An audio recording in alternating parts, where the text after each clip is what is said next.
Et on va un peu plus loin à propos de Madagascar pour comprendre les causes profondes de cette colère et les pistes de sortie de crise. Deux invités ce soir, à distance, en visio. L'ancien ministre Adzu Andrianai-Narivel, figure aujourd'hui de l'opposition. Et ici, en plateau, Tin Rakhout-Malal, cofondateur d'un think tank de la diaspora malgache en France, le think tank Diapason. Bonsoir à tous les deux. D'abord, vous, monsieur le ministre, ex-ministre, cette intervention des militaires, est-ce qu'elle vous inquiète ou est-ce que vous voyez des raisons de s'en réjouir? Tout d'abord, si vous permettez, je voulais m'incliner devant les morts d'aujourd'hui et ceux de ces derniers jours. Et puis souhaiter un prompt rétablissement aux centaines de blessés depuis le début de cette crise. L'armée, et je les félicite, a aujourd'hui repris le contrôle de la situation et s'est montrée républicaine. Et elle n'est pas une armée à la solde d'un régime, mais au service de la population. Oui. Monsieur Rakhout-Malal, vous aussi, vous avez vos contacts sur place. Que vous disent-ils? Bonsoir, merci de votre invitation. Eh bien, nous avons beaucoup d'informations provenant de Madagascar, évidemment. Ce que l'on peut analyser à travers les informations qu'on a, c'est qu'il y a une fraction de l'armée, qui s'appelle le CAPSAT, qui s'est positionnée en faveur de la population malgache. Ça rappelle un peu l'histoire qu'a déjà vécue Madagascar en 2009. En 2009, oui. Il y a eu la même situation avec le mutiné de CAPSAT, et qui a d'ailleurs fait basculer la révolution ou le changement politique à Madagascar en 2009. Donc ce positionnement de la CAPSAT, c'est aussi un signal faible qui nous dit qu'il y a des possibilités maintenant qui s'ouvrent à la Gen Z de transformer ce qu'ils veulent faire. Il faut qu'ils transforment. C'est ce que vous voyez, c'est comme cela que vous interprétez cette intervention. Absolument. On peut voir en tout cas des signaux qui nous permettent de comprendre différents scénarios. On peut avoir le premier scénario qui correspondrait à une cohésion militaire où le calme revient. Un second scénario où il y aura une espèce de neutralité active, où l'armée refuse de réprimer davantage, et on se dirige vers cette situation-là, et de facto une fragmentation finalement si la colère gagne d'autres unités. Monsieur le ministre, quelle est votre lecture justement de ces événements? Aujourd'hui, vous savez, Madagascar traverse une vraie crise de conscience nationale, et mais pas uniquement politique. Donc la situation, malheureusement, on ne l'a pas souhaité.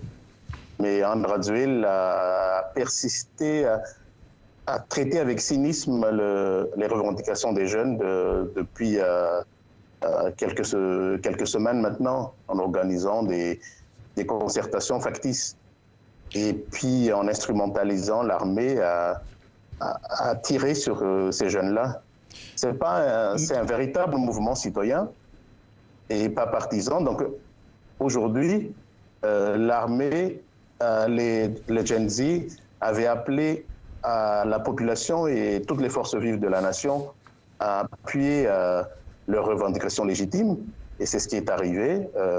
Après les syndicats, après les partis politiques, l'armée a rejoint cette revendication que je salue des jeunes qui se sont levés pour leurs droits et pour défendre aussi la dignité et la justice à Madagascar. Monsieur Andrianai-Narivel, on vous entend remonter contre le président. Vous faites aujourd'hui partie de l'opposition. Vous avez été longtemps avec votre parti un allié du président Rajoelina dès 2009 jusqu'à 2013, et ensuite de 2019 à 2022.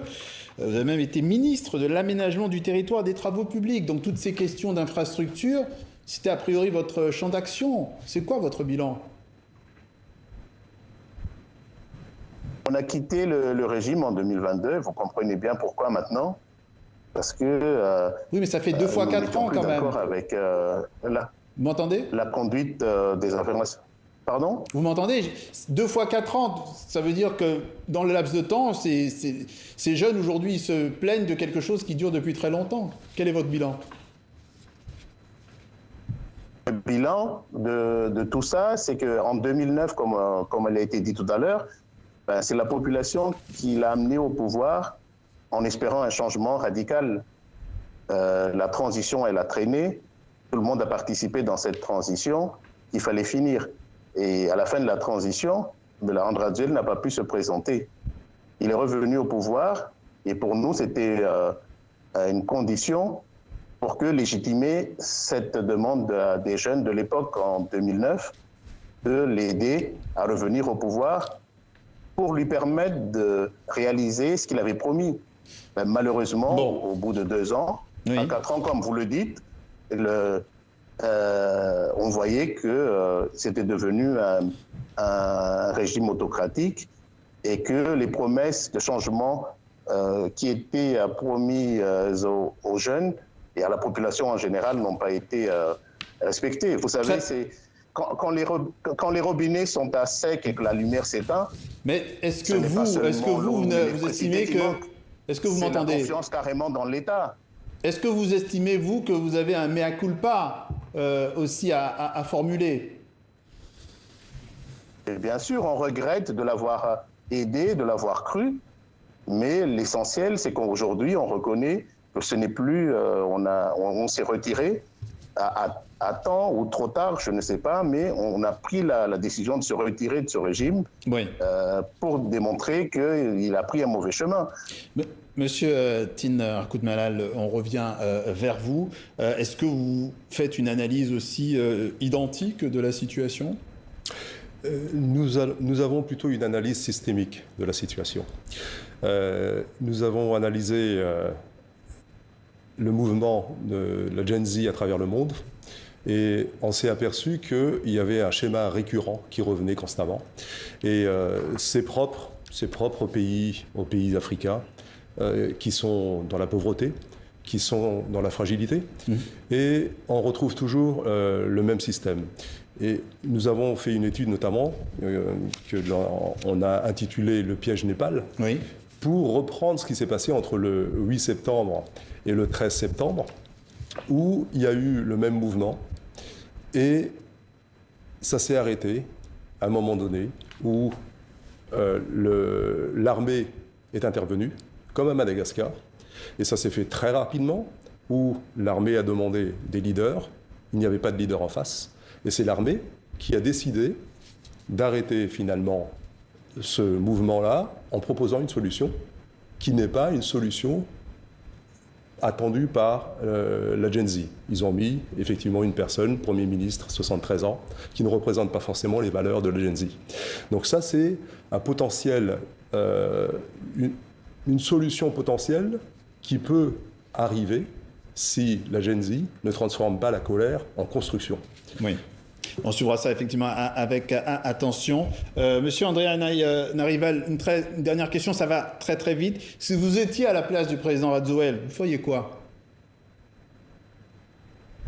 Je ferais ce que toute la population lui demande aujourd'hui, c'est de quitter le pouvoir et pour permettre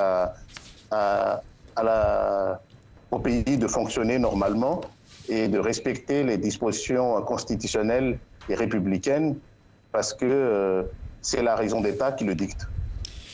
Et pour aller plus loin, eh bien, il y a ce document que vous évoquiez, le piège Népal sous la vague Génération Z, la recomposition du monde, document rédigé donc par votre think tank Diapason.